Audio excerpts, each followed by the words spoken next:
லைஃப்பில் இந்த மாதிரி ஒரு பெயின்ஃபுல்லான ஒரு சுச்சுவேஷனை நான் ஃபேஸ் பண்ணதே கிடையாது. மனசு முழுக்க வலி வலி மட்டும்தான். இந்த சுற்றுப்பயணத்தில் என்னென்ன மக்கள் பார்க்க வராங்க, அதுக்கு ஒரே ஒரு காரணம் தான், அவங்க என் மேலே வச்சிருக்கிற அன்பும் பாசம். அந்த அன்புக்கும் பாசத்துக்கும் நான் எப்பவும் கடமைப்பட்டிருக்கிறேன். அதனால தான் இந்த சுற்றுப்பயணத்தில் மற்ற எல்லா விஷயங்களையும் தாண்டி மக்களுடைய சேஃப்டி, அதில் எந்த காம்ப்ரமைஸும் பண்ணிடக்கூடாதுன்றதுக்காக தான் அது என் மனசில் ரொம்ப ஆழமாக இருக்கும் அந்த எண்ணம். அதனால தான் இந்த அரசியல் காரணங்கள் எல்லாத்தையும் தவிர்த்துட்டு ஒதுக்கி வச்சுட்டு மக்களுடைய சேஃப்டி மட்டும் மைண்டில் வச்சுக்கிட்டு அதுக்கான இடங்களை சூஸ் பண்ணுறது, அதுக்கான இடங்களை பார்த்து பெர்மிஷன் கேட்குறது, போலீஸ் டிபார்ட்மெண்ட்டில் அதை ரிக்வெஸ்ட் பண்ணி கேட்போம். ஆனால் நடக்கக்கூடாதது நடந்துருச்சு.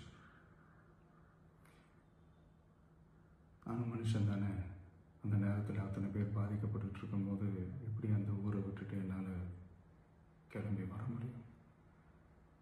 நான் திரும்ப அங்கே போகணும்னு இருந்துச்சுன்னா அதை ஒரு காரணம் காட்டி அங்கே வேறு சில பதட்டமான சுச்சுவேஷன்ஸ், வேறு சில அசம்பாவிதங்கள் அந்த மாதிரி எதுவும் நடந்துடக்கூடாதுன்றதுக்காக தான் நான் அவாய்ட் பண்ணேன்.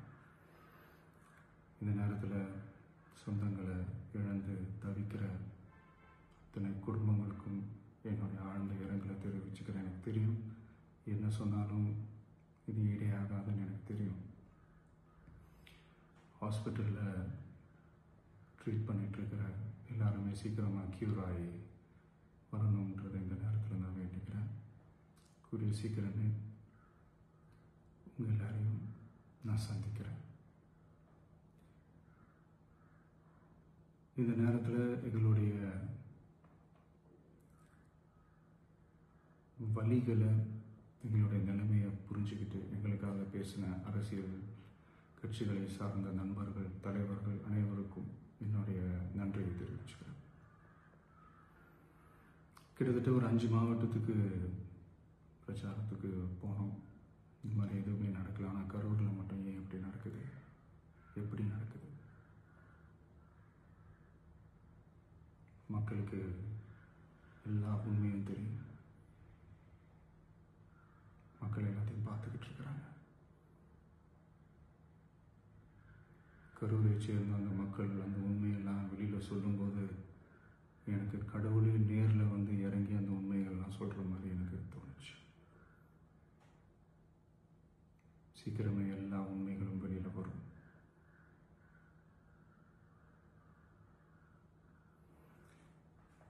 எங்களுக்கு தரப்பட்ட இடத்துல நாங்கள் போய் அந்த அந்த ஸ்பாட்டில் நின்று நாங்கள் பேசிட்டோம். அதை தாண்டி எந்த தவறும் எங்கள் சைடில் நாங்கள் எதுவுமே செய்யலை. பட் இருந்தாலும் எங்கள் கட்சியை சேர்ந்த நிர்வாகிகள், தோழர்கள் மேலே எஃப்ஐஆர், அது மட்டும் இல்லை சோஷியல் மீடியாவை சேர்ந்த நண்பர்கள், தோழர்கள் அவங்க மேலே எஃப்ஐஆர்லாம் போட்டு இப்போ பிடிச்சிக்கிட்டு இருக்கிறாங்க.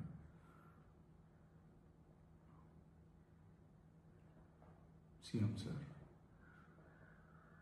உங்களுக்கு ஏதாவது இந்த பழி வாங்கணும் அப்படின்ற எண்ணம் ஏதாவது இருந்துச்சுன்னா என்ன வேணாலும் பண்ணுங்க. அவங்க மேலே கை வைக்காதீங்க.